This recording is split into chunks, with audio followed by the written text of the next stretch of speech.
Hi, it's Michelle with Ruby Reads. Our poster for The Lion, the Witch, and the Wardrobe has a new feature that we haven't incorporated into any of our previous Read-Aloud posters. And because of that, I wanted to take a little time to talk about how you might make character markers at your house. Hopefully your choice of character marker will live at the intersection of how much time and energy you have to devote to the project and what your kids are really interested in. So I would love it if you could capitalize on what your kids are already interested in to make the character markers so that they have already an interest in the characters moving through the story. I'll give you some examples. So here is a Lego minifigure.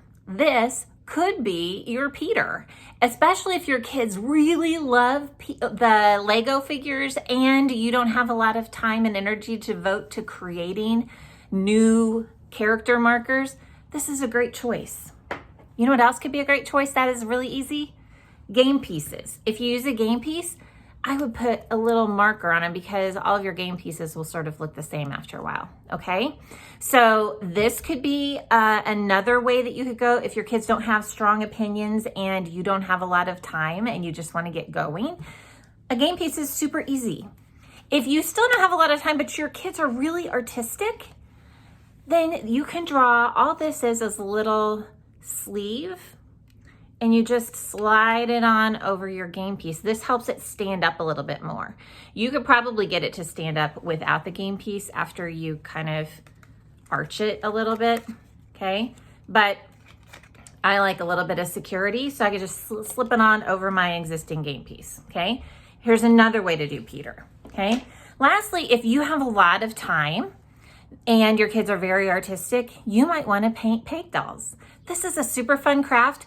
I would say this is probably best if your kids already have some exposure to the characters in Narnia so that you don't have to stop and create the character markers as you're reading. This would be a good pre-reading activity to spend time and paint all of your character markers ahead of it. And then when you get to that point in the story, you can just introduce them.